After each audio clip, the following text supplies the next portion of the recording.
Hello, everybody, and welcome to Deep Dive Zone, a Sonic the Hedgehog rewatch podcast for fans of all shapes and sizes. As you'd expect, I'm your host, Devin, joined by my cohorts. Cohorts? Yeah, that's fine. Lauren and Bruce.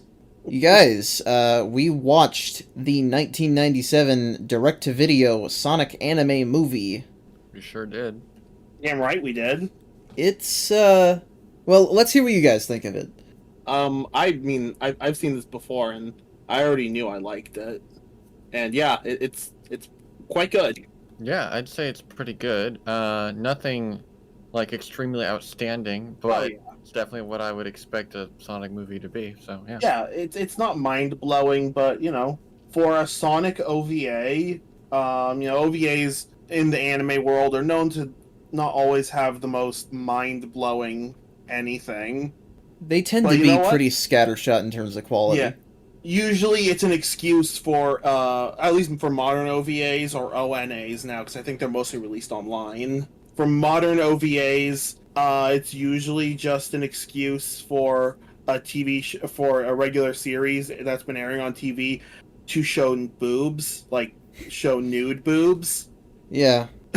Frankly, back in the 90s, half of them were hentai anyway, but that's not what this is. Yeah, no, this is quite good.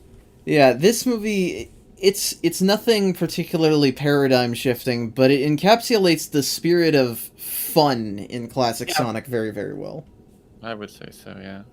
Yeah, no, it was a little weird watching it after Adventures and after Sad AM because it's anime and like those two are very much Western cartoons. Well, and it's picked up on a lot of the surrealist aspects of the classic games, I would say, for its aesthetic, and especially since you've got Sonic and Tails much more with their Japanese looks, and Eggman, of course, is got its classic design. Yes. Yeah. This was of course known in the fan base for the longest time as the Metal Sonic movie, because Metal Sonic was not in any Sonic cartoons until Sonic Boom in 2014. Oh, I didn't even know he was in Boom.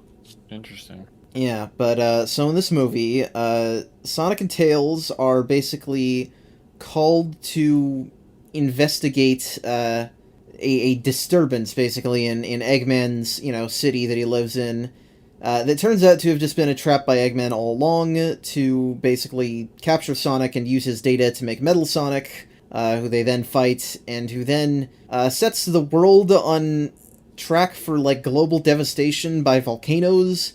Yeah. And, well, then they stop it. I don't know, that's a very basic summary, but this movie is not exactly about the extremely, plot details. Yeah, it's not a very deep plot. It's a fun plot. Yeah, there's lots of wackiness. Not necessarily the same wackiness as the other cartoons that we've seen, but there's lots of silliness. You're not supposed to take it super seriously, that's for sure. Which is funny, because it starts with this really dark, sort of creepy opening with Metal Sonic and Eggman laughing evilly. And, when you get that, and then you go into, Sonic, I'm afraid of lightning! It is a bit of a mood whiplash, but, a little bit, but it's not that bad. Well, I know that you watched the Japanese version, and I watched the dub, and I'm assuming Lauren did too, so that probably changes things. I mean, maybe it's just because I've seen the dub previously as well. In fact, we watched it over on our other Discord server not even that long ago. But so that's why I decided to watch the Japanese version, and it is a little tonally different from the dub.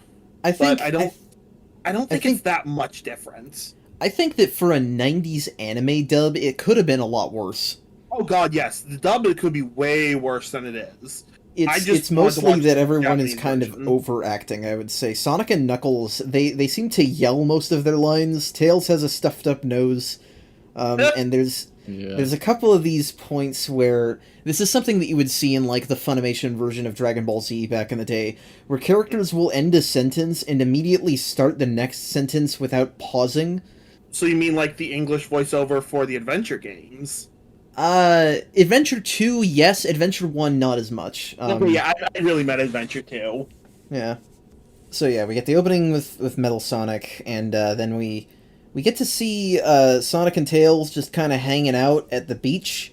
Yeah, Yeah. so forgive me for looking into this too deeply, but why the heck are Sonic and Tails living in like this wreckage of air and spacecrafts? Like, what happened? That was a question I had as well. Like, why are they living in a downed like jetliner? Yeah, so it seems to be like an airplane that's also crashed into an airport.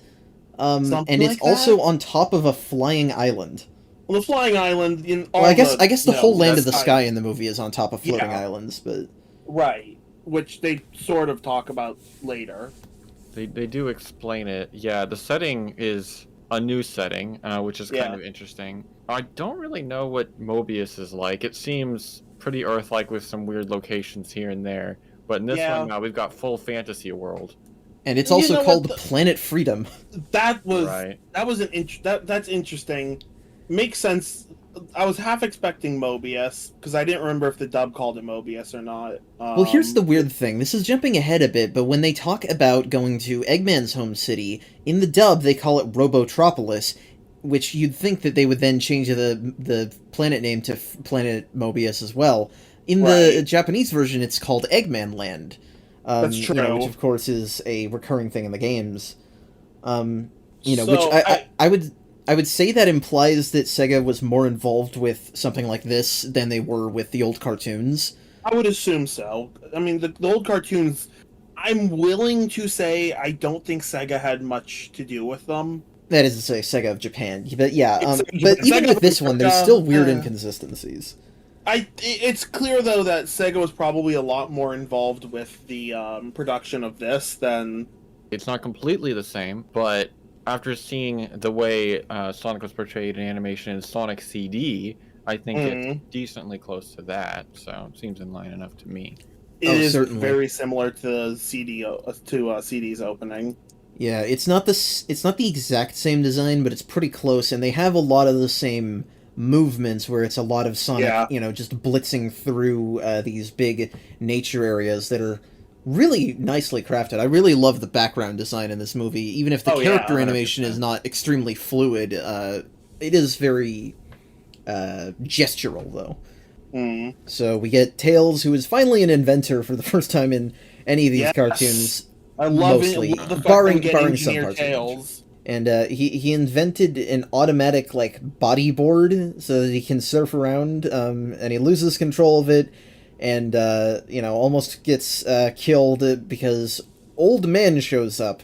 This old owl guy with a funny voice shows up, and they only ever refer to him as Old Man, and they almost die. And he doesn't seem all that upset about it. I think he may be a little too old. But we get, you know, some 90s Sonic coolness as he comes and rescues them.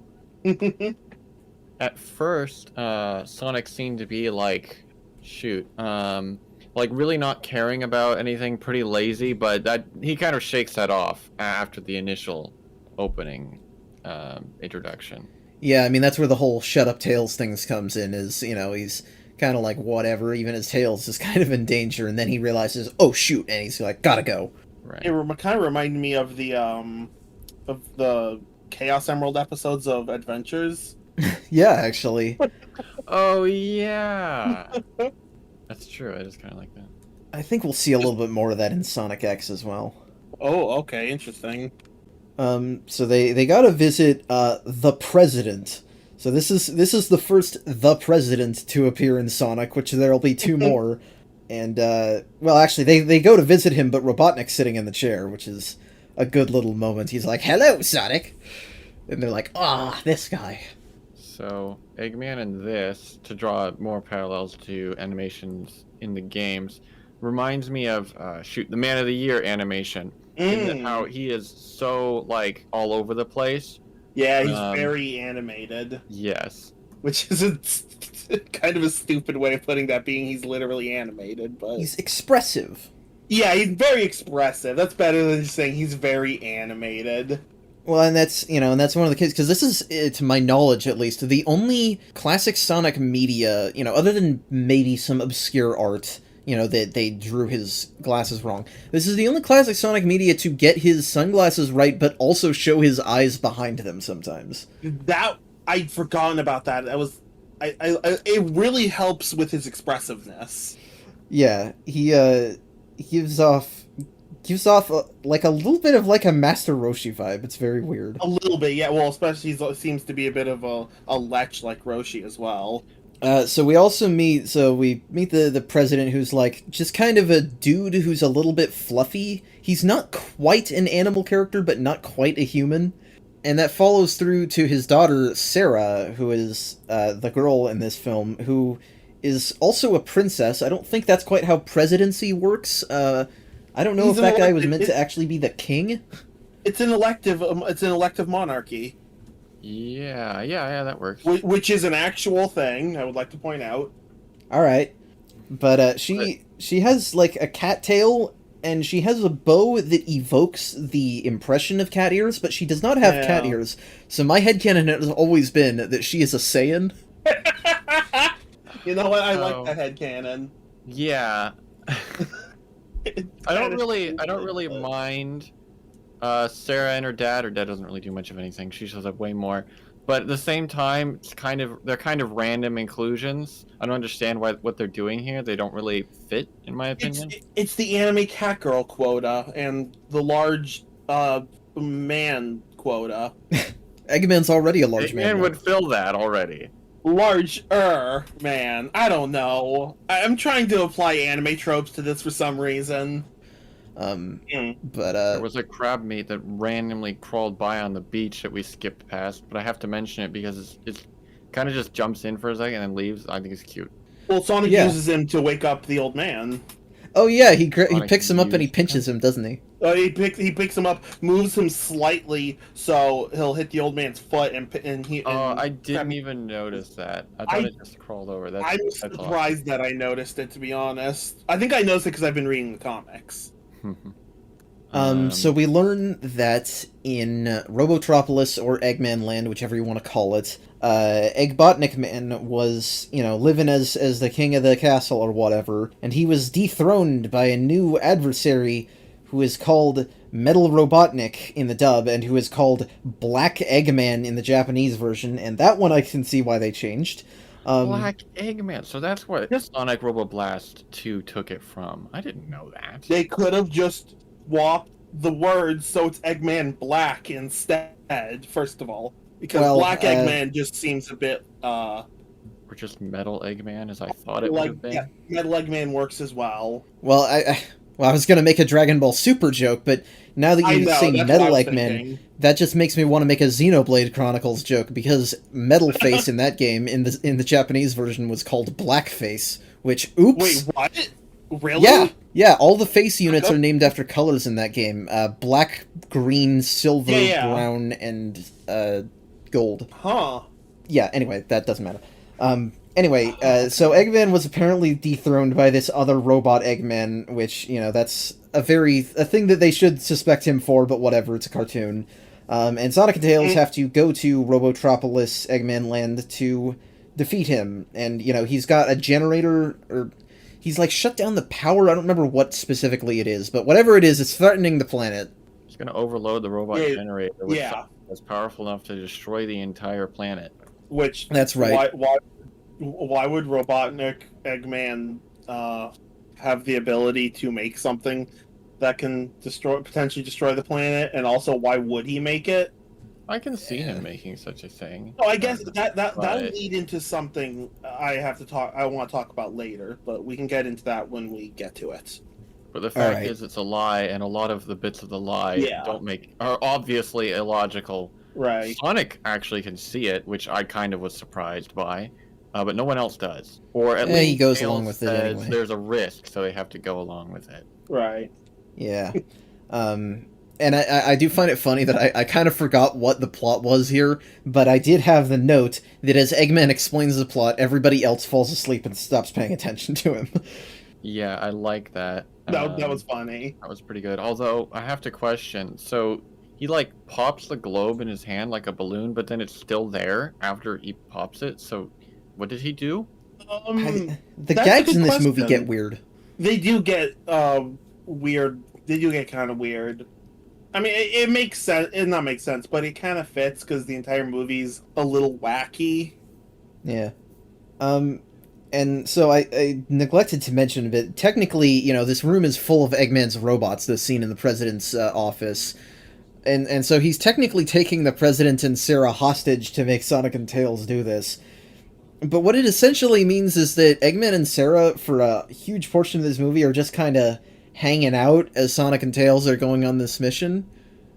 Yeah. Well, actually, I was gonna say unlike, but then actually it changes later. For maybe the first half, Eggman just sits around, but he does get involved later, partially in Secret. Yeah, and I don't know. It's like I partially object to the idea of him just being a completely spineless weirdo. Because there's this part where he's like, they're like playing video games or something, I think, and she's like, play again, because she's like bad at it, and he keeps beating her. And he's like, no, I don't want to, and she threatens to stop being his hostage, and he's like, fine, I'll do it.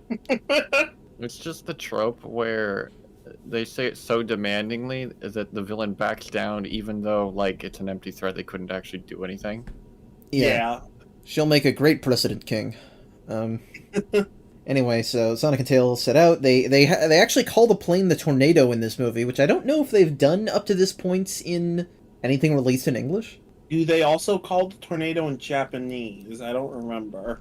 They do, I think. Okay.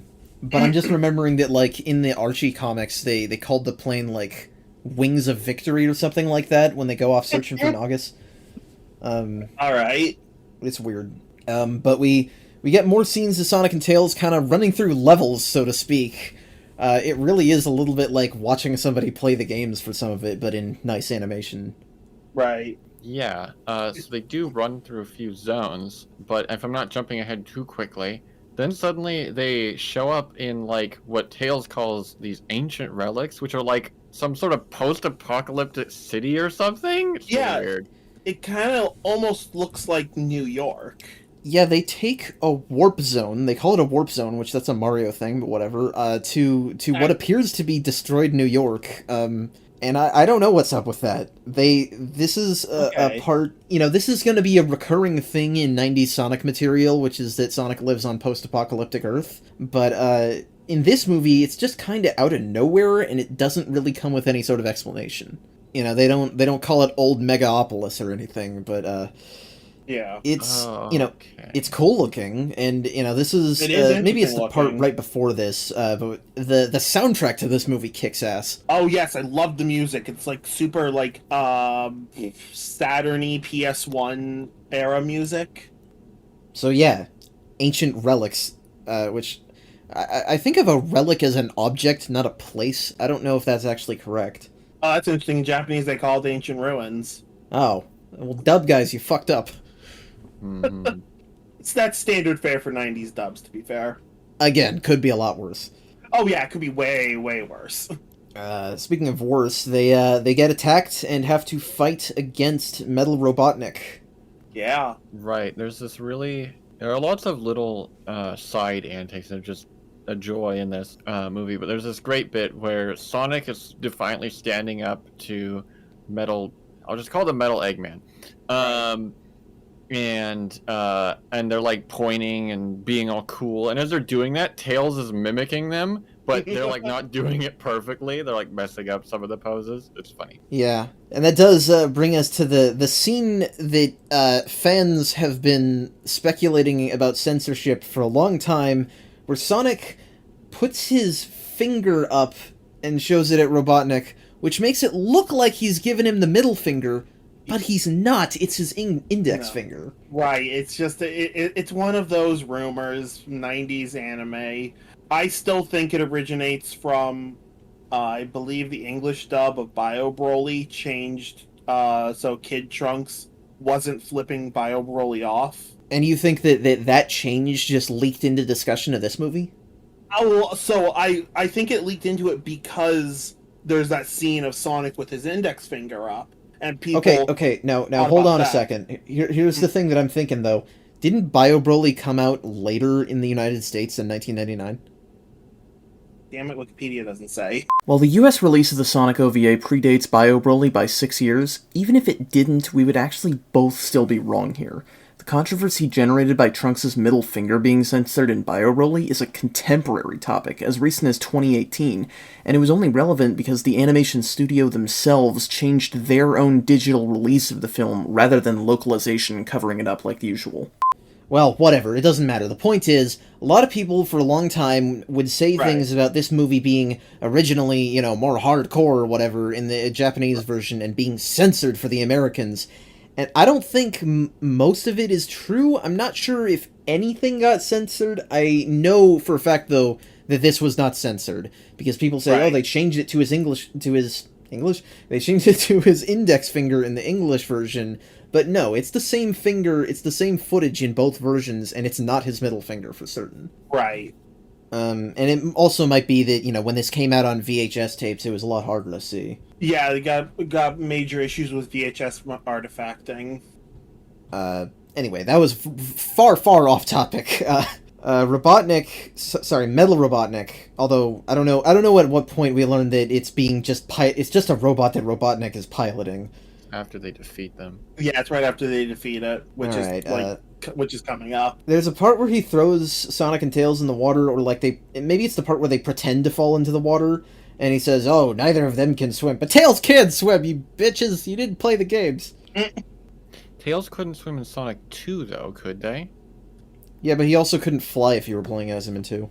My point stands, though. So it's not blatantly incorrect. Maybe. But this came out way after Sonic 2. This came out way after Sonic 3. Well, it could just be ignoring. Whatever. Different canons, Although, whatever. then again, there is a character that shows in a minute that shows that's just wrong. Yep, Knuckles is here. And he has the hat. Heck yeah. Heck yeah. I Yeah, don't know the why, hat. but I like the hat.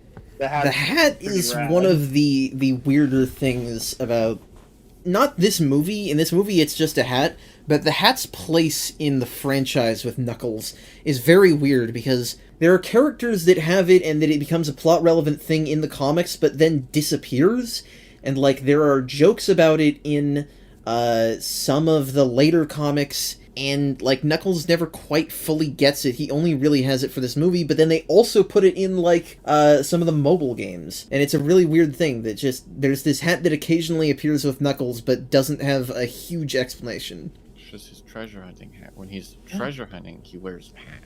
Yeah. I suppose so. And, yeah, this is Knuckles, and he's pretty cool in this movie. He's not really, quite in line with, you know, what modern games portray Knuckles as. He's not much of a doofus, and he's not a guardian of any Chaos Emeralds either. He's just a treasure hunter. To be fair, as the games go on, that bit about guarding an emerald becomes pretty much nothing. It goes away. I suppose so. He also, I guess they just didn't know how to portray his gliding because it's a weird thing in the games. He just kind of floats around.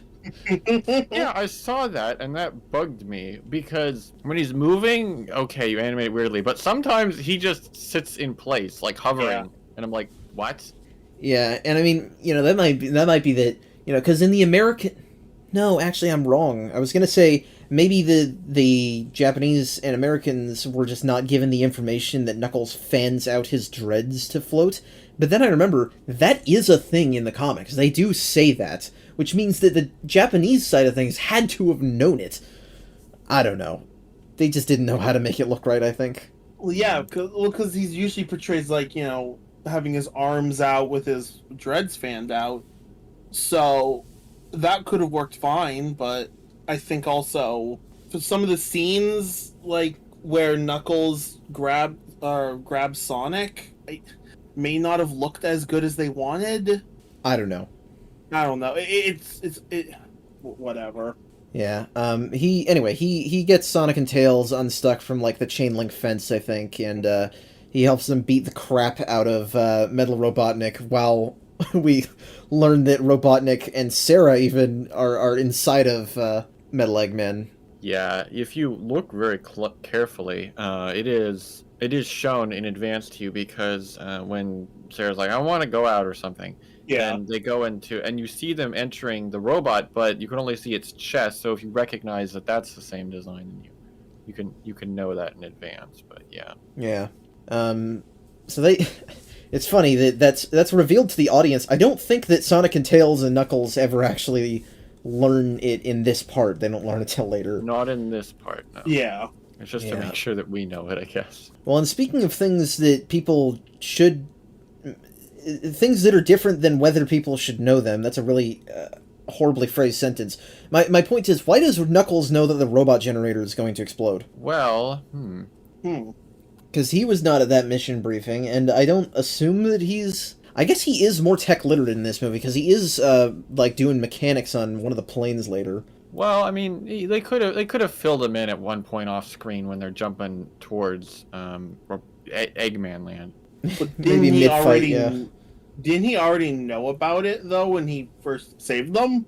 I don't know. I don't know. He could have stopped by the King President's office because he was just left behind. Yeah, I don't know. They just mailed him the information.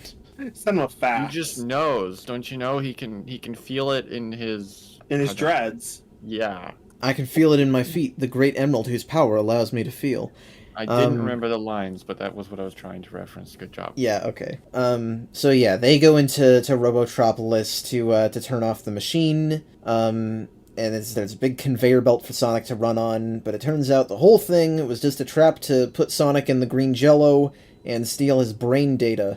Yeah, so first of the all... green jello. Yeah, I guess that works. I mean, I guess so, yeah. The robot generator also has Robotnik's face, which is, yeah, makes sense. But the eyes, like, spin around, and it looks absolutely ridiculous. I love it. Yeah. Also, the characters comment that Eggman Land looks nice as they go into it, and I have to agree. It looks, like, really nice and sparkly in the dark. Does. It is like a cool, like, sci-fi city. I kind of wish we got to see more of it, because after the Metal Sonic stuff starts, they kind of leave it immediately. Yeah. They have this little bit where, you know, the broken Metal Robotnik is rising up and he's all intimidating, and then you just see that it's just a bunch of really tiny robots trying to push it up, and it kind of falls apart. I would have to say, I think that was my favorite gag in the whole movie. Just because, I don't know, there's something great about when the villain tries to be super intimidating, and it works for a second, and then it just completely flops. There's all this build-up, and Tails is like, it's the ghost of Metal Robotnik! And then it just falls over. Also, that brings me to the fact that Robotnik's little robot friends that you mentioned earlier, they're great. They have, like, you know, sort of a silly personality to them, even though they're, like, you know, these fierce metal. They almost look like swap bots. I think they kind of look like mini Saturday versions of Metal Robotnik, actually. Oh yeah, that's possible too. But yeah, no, they're like they're kind of the classic equivalent of like egg pawns. Right. Oh yeah, that's true. Yeah. But yeah, then it collapses, and Eggman and Sarah fight for a second, and then suddenly they realize that they've been found, and then the movie incorporates some lore that I didn't realize until recording this podcast, but now I know the lore about how Knuckles can't handle girls because he immediately makes Sarah cry, and Tails comments on that, and then he gets like all upset. We know the reason why now. If only we'd got Tails eating mint candy in this movie, our Sonic Jam profiles would have been complete. But enough beating around the bush. We get to the best boy. We get Metal Sonic, and he's so fucking cool. Oh, he's so rad. They make For some him look reason, so cool. Eggman calls him Hyper Metal Sonic, though, which, why is that necessary? It's just Metal Sonic. I don't know, but it's a cool name. I guess it's because this... I guess if you're gonna distinguish between this Metal Sonic and any other Metal Sonic, it's because this one is built with, like, a personality construct copied from Sonic. Yeah. Is the idea that this isn't the first Metal Sonic in this continuity that Robotnik created? No, I just mean that that's why you would call it something different, is because in the context of the greater franchise, that's the distinction. Okay, but in universe, Hyper Metal Sonic implies it's a better version of Metal Sonic. But if there is no Metal Sonic, well, it could why would also it be a Hyper Sonic Metal? made with hyper metal. It's hyper metal. It's Hyper Metal. That's it. What the hell is hyper metal? It's metal on a sugar rush. Oh, okay. Anyway, This is so stupid. So Metal and Sonic, they fight for a little bit, but not very long, because Metal pretty quickly, quote-unquote, kills Sonic. I don't know if you're supposed to believe that he's really dead. Yeah, They don't quite goddamn. react to it like that. But he gets, like, bapped down to somewhere else. It's not clear exactly how he gets into, like, that field, or that jungle from Robotropolis, but, You see, I kind of I interpreted that as just happening in Sonic's head. maybe. Anyway, it takes us closer to one of the more surreal bits of this movie, which is where Metal goes back to Sonic and Tails' house. Oh yeah. Yeah. And old guy is still there. Old man, sorry, that's his proper name. That's correct. And they make it look like Metal, because he mistakes Metal for Sonic, and they make it look like Metal Sonic's gonna kill him or something. And then when Tails finds him, Metal Sonic has allegedly dressed him up in what Tails calls Sonic's favorite clothes. But Sonic wears This shoes. outfit. If Sonic were to wear, a shirt and pants, that would be what it is, and a hat too. I mean, yeah, fair. It's like It the is most so 90s thing I loud can and see. so 90s that I honestly Yeah. love it, and I love all the fan art people have drawn of Sonic wearing it. But Um, yeah, then as you mentioned, Tails starts doing more tinkering Yeah. and creates a tracking device for Metal Sonic. He does, and it's done by making a lot of assumptions about the Sonic data inside Metal Sonic to explain why they'll be near each other. Yeah. Tails is just a super genius. He's so smart he can read the script. And Knuckles is, I think he's working on the plane or something, but it becomes one of the weirdest, like, the most what moments in the movie, and I had to check the Japanese version to see what he says, but he says the same thing, where the president calls the house, and Knuckles answers, and he calls himself Sonic's best friend. Yeah. What are you talking about, man? Sonic has You- one best friend. You know that Tails is his best friend. So, I don't know that this was the intention, but, I mean, there's always, just multiple people could be your best friend sort of a thing. Just, like, a whole bunch. It's like, you're my best friend, you're my best friend. It's like, it doesn't have to be a singularly held title. Well, yeah, I mean, Also- I don't rank my friends, which is why I just never call any of them that. Maybe if I had to guess, it would be that maybe they're playing more into the adopted sibling role for Tails, but they don't say that. Oh, yeah, that's possible. I like that Knuckles just completely brushes off the president, because he's like, it's like, who is this? He's like, I'm the president. And he's like, leave me alone. I'm Sonic's best friend. I'm busy, or something to that effect. It's great. You don't have anything important for me. Yeah, exactly. Who needs a president when you have friendship? Right. If only we could build a society on that. Uh, All right, I'm trying to avoid it, but I think we have to go there. I was waiting for someone else to. Robotnik's plan, I guess, is to have Metal distract Sonic for long enough or something, and his plan involves marrying Sarah? yeah. So. What is this? Yeah, I'll talk about that in a second, but if you listen to the way he explains things, he's like, Metal will destroy everything, and then you'll have to marry me because we'll be the only people left. So he's actually so insane, he will kill everyone just to get Sarah to marry them. Yeah, and I don't know if I should bring this up now or in a little Go ahead and bit. say it. Whatever it's going to be, it's going to come out at some Okay. point. Alright, well, so my question is just questioning why Robotnik's plan is to effectively destroy the planet, or at least the sky dimension. If I can't have her, nobody can? I don't know. It's And why is that such a common plan for supervillains? lazy writing. Fair enough. No, I don't like this for Robotnik. It's weird because he's it's been weird. great throughout most of this movie, but this is just kind of creepy.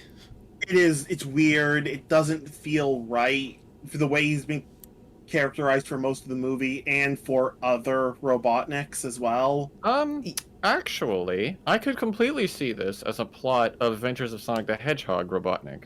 Okay, actually, yeah, I can agree with that because he's Maybe. Well, a so little I fucked up. I guess the main sticking point for me in whether I would expect this from any version of Robotnik is I have no idea how old Sarah is supposed to be. She doesn't seem to be very emotionally mature, but I know she's also kind of an airheaded princess character, so I don't know if that's, a statement on the age. But she also, has kind of a fondness for Sonic. I don't know.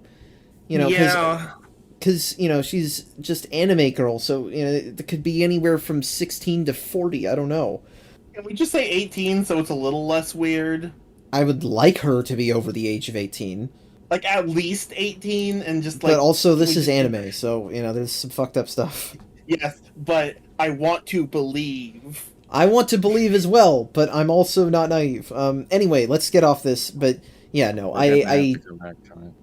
Yeah, no, I just think, I think most versions of Eggman, all the ones that I like the most would be above any sort of forced marriage plot, but, nobody takes it that seriously, I would say, and Sarah just kind of beats him up, so... Anyway, so Sonic and Metal, they get back together, they get their fight or whatever. And so we started with this plot where the robot generator was going to destroy the world, and now it's been replaced with a plot where Metal Sonic is going to destroy glaciers that keep magma trapped beneath the world, which will also destroy the world. Yeah, so like, Yeah. as I said, it's like a fantasy world sort of thing. It's like, oh, there's this magma that runs through the whole forest, like the life force of the planet, and if you disrupt it, it'll die. Everything will explode. They do literally describe it as being like blood running through a vein. So it's like the Final Fantasy VII live stream or something. It's exactly what I Yeah. had in mind. Basically, yeah, Well, anyway, the fight's pretty cool, and we get a lot of nice... it is. menacing shots of Metal Sonic. I like to think that a lot of the comic artists of the time took inspiration from this movie, because the first artist to draw, Metal Sonic in the comics was Patrick Spaziant, which was a great decision because he was the only actual fan of Japanese Sonic content on staff, and so that comic looks especially good. And, of course, we get the iconic dialogue between Sonic and Metal Sonic. Haha. You might know everything I'm going to do, but that's not going to help you, because I know everything you're going to do! Strange, isn't it? It's glorious. It's absolutely glorious. And they say this while, headbutting each other and running forward in place. It's not even making an impact, it's just... yeah. No. They fly up, Sonic hits his groin on Robotnik's ship, Metal Sonic crashes through the bottom, and, I guess he gets, an implied panty shot of Sarah, who stomps on his head. Yeah. Yeah. Which is only funny in the sense that, Sonic and Metal Sonic can see and feel the same things, so they're getting two very conflicting sensations at that time. Yeah. So that I'm not gonna expand on that and instead talk about the fact that it's so weird. Like, okay, so I took your live data and now their minds are literally in sync. Like, I mean, that was what the line previously implied, but that's literally the case. Which is Yeah, that is very strange.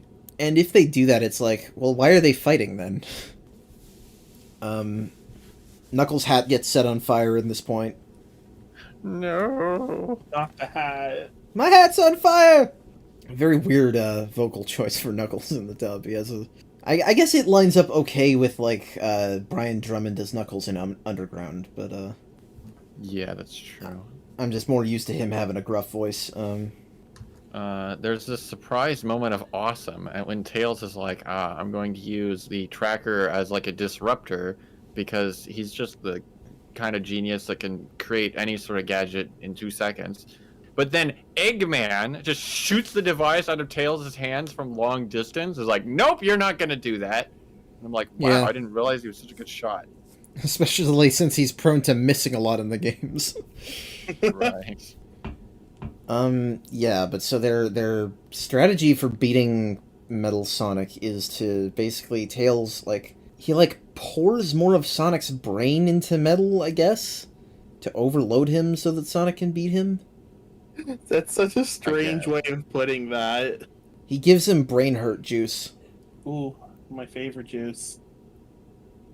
So, President and Old Man Owl, they show up in, a ship, and I honestly don't know what they thought they were going to accomplish. Maybe it's Not just... destroying the planet. Maybe it's just the president wants to get his daughter. But they screw up big time, and they basically fly right into the thing with all the magma, which puts them in serious danger. But what ends up happening right here, this is, sort of the climax, the crux of the whole thing, is that Metal ends up saving them, and they're like, what? Because Right. he's got enough Sonic inside him that he does good things sometimes. You know, like you do. Yeah. We've all got a little bit Um, of Sonic inside of us. he ends up falling in the volcano, and Sonic and Knuckles too. And they're all kind of almost dying. They're having their little Toy Story 3 in the incinerator moment. Except unlike in that movie, they don't all get out okay. Because Sonic and Knuckles are like, they're trying to get out, and Metal's like trying to crawl out, and Sonic wants to go back and save him, but Metal Sonic's like, nah, bruh. It's okay. Yeah, so it's judging on that, it sounds like you may have interpreted it the same way I did. So Metal Sonic says in their one line, there's only one Sonic, which you can either take as like, no, I'm the real Sonic, I won't give in to you, or you can take as, no, I'm a fake, you're the real Sonic, and I don't deserve to live, basically. Because Knuckles is like, oh, it's going to drag you down with it, but it doesn't. It instead slaps Sonic's hand away, like it's sacrificing itself. Yeah, And no, not I even always took no this as an desperation. act of self-sacrifice, because he's got enough Sonic in him to realize that he should do the right thing. Okay, okay. Yeah, And the that makes the most sense. there is only one Sonic line. I think it's a good line. I think that in the dub, at least, I didn't watch the subbed version, but in the dub, the actor, it's pretty wooden, which kind of undercuts it, I think. Oh, in the dub, in the Japanese version, excuse me, it is like it sounds like a robot's giving it. Like they put a filter over the voice, Well, they put a filter over it in the English version, too, but he like a talks very like heavy this. filter. Oh yeah, no, like a very heavy. Like the voice actor was, I think, already doing a sort of robot impression, and then they put like a very heavy robot filter over it, so it sounds like sounds like a voice synthesizer from like the 70s. Mm. I mean, I don't think it's probably not any better. It's weird that they got a different guy to voice Metal Sonic for this one line at all. You'd think that they would just have the person playing Sonic do it. That is odd. That's what they do in Sonic Heroes, is it's still Ryan Drummond. Mm. Which that's Ryan Drummond, not Brian Drummond. It's really confusing to have those two very similar sounding names. Mm. But yeah, they get out okay, and well, basically this is the conclusion of the movie. They just have a couple of weird moments of humor from here and there. Yeah, I don't I get why at the end they all like chase after Sonic, but I'm not sure why they do that. I think that if you didn't know why they did that, yeah, that comes off very weird. But I actually know why they did that.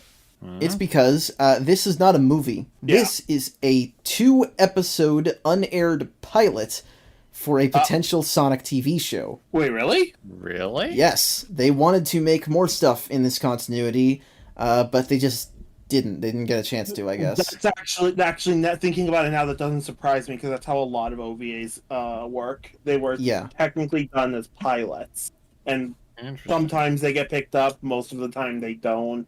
That now that you say that, that kind of that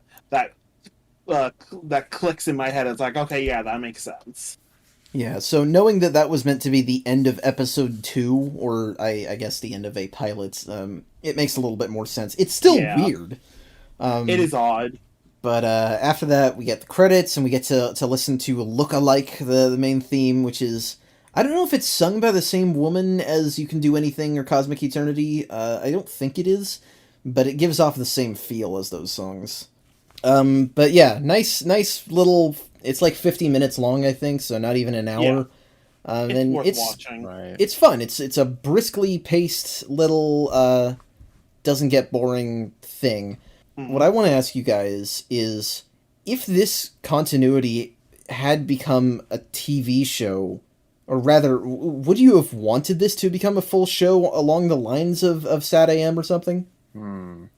So, knowing that now, part of me wants to say yes, but I think part of the problem with that is the OVA doesn't really set anything up. Like, That's the plot's over, and maybe that was well, no, I was gonna say maybe that would have been added later on when it didn't get picked up as a series and they released it as an OVA. But I no, doubt that's but the case. I think you're on the Yeah, right track with that. Is that maybe this is just me as someone who we didn't get it, and I don't want to have gotten my hopes up. But I think that this movie is weird enough and unexplained enough for a lot of its weirder elements that it's hard to imagine it as a full show.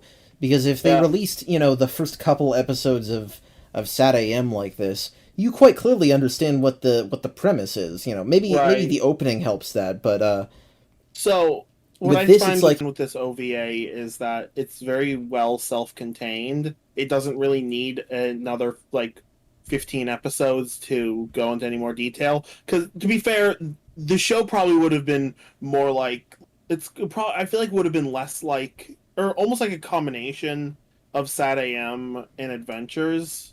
More yeah, of it would the sort of be right down the middle. yeah, it'd be like you'd have knowing what I know about how a lot of anime works. Anime, unless it's something like Pop Team Epic, just does not work as a without a semi overarching plot. I don't know if I'd Um, say that, but and then maybe not work is the wrong way to put it, but I feel like anime works better with a semi overarching plot. I think it's much more common than just in Western shows. Yeah, whereas Western cartoons tend to, I don't want to say they do better without an overarching plot, because plenty of shows have proven that's not true. I think it's more a lot Western cartoons just tend to do the episodic week monster of the week format a lot more. So they're a Yeah. lot the medium of Western cartoon does that more, and I feel like the way the OVA is set up, it's self-contained enough that it didn't need another 12 or 15 episodes, or even at the time probably more like 20 episodes. And Yeah. even if it got them, I don't really see, other than the setting, how they could have been really connected to the OVA. Yeah. It's entirely possible that they could have really ramped things up and suddenly, Oh, sure. taken this in a very interesting direction with, Oh yeah, I'm you not know, saying that's not expanded on things and all that jazz.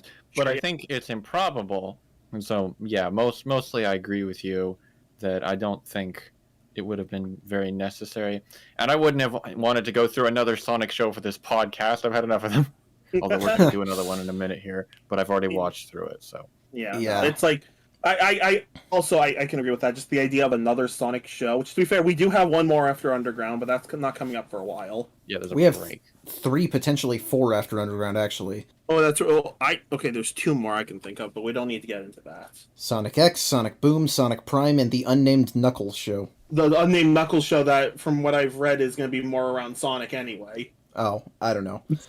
In any case, yeah. So I think what we're saying about the OVA is fair. It's enough of perfectly what it is. self-contained. Yeah, and the other thing is that if it became a full-fledged show, there's no guarantee they would have kept up the great production values that this movie has. Well, That's true. that's usually the case between OVAs and a series anyway. The OVAs usually much higher quality because they're done almost like movies. Well, and 90s Studio Pierrot was a lot more reliable than, well, current Studio Pierrot, but Oh boy.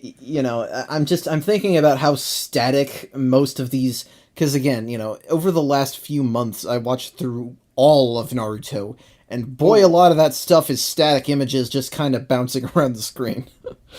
Limited animation. Yeah, and that can be a problem with animation series in general also.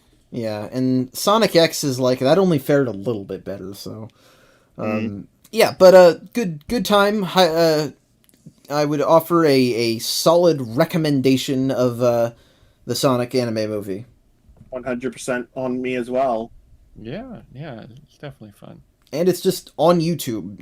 All of these. That's the thing, is that all of the Sonic cartoons we've talked about up to this point, you can just watch them on YouTube, which is Yeah. kind of crazy. That's not the case for most shows, I would say. Yeah, it's interesting that a lot of 80s and 90s cartoons and anime are just freely available on YouTube, it makes me wonder if the copyright holders even care enough about them to pull them down. Well, but Well, I don't know about this one, but for the Well, the other cartoons, the I think, Underground and Satyam and Yeah. Adventures, those are They're- official uploads. yeah, those are licensed. That's true. But the OVA has been up on YouTube for like a decade on multiple clearly pirated sources. Okay, I think well, it's because it's in rights hell a little bit, because I think the original Yeah. release was by ADV, It and was. we know what happened to them. They went Yeah, up in fair flames. enough. Right. So I guess, but I would assume the rights would just revert back to Sega or Sega of America. It's a bold weird because assumption. That's usually how that happens. well, Unless 'cause I know that one of the issues of the Archie comics, this is I think what has to do with the Knuckles hat thing, is because I know that one of the issues of the Archie comics, they paid homage to this movie, and they got in trouble for it. And that might be the reason that Knuckles' hat didn't appear consistently for a long time as well. I guess then that does also. I was gonna also ask if ADV was bought by anyone. I don't think they were, because I think that's why so many of their shows remained in rights limbo, and why it took 20 Interesting. years for Evangelion to get a re-release. Because in my brain at least that would be the reason why someone would have a shit fit about the Archie comics. I don't even remember if the comic I'm thinking of came out before ADV went down. It did. ADV went down in 2009. I mean, fair. I don't remember when ADV went down. We were all little baby children. It doesn't matter. No, we weren't. Yeah, it was before I even gave a shit about anything about rights holders. Maybe about lefts holders. That's such a bad joke. Anyway, yeah, but it was a great time. Yeah, it was Definitely. excellent. I really enjoyed it. I'd watch it again. And next time on Deep Dive Zone, they made a vow, but their mother will never be found. Oof. That's so true. And that's going to be it for tonight, everybody. Feel free to share, comment, and subscribe if you enjoyed, and if you have any questions, comments, or feedback, you can always reach us at deepdivezonepod@gmail.com or at deepdivezone on Twitter. Have a great night, and we'll see you next week. Time to go underground.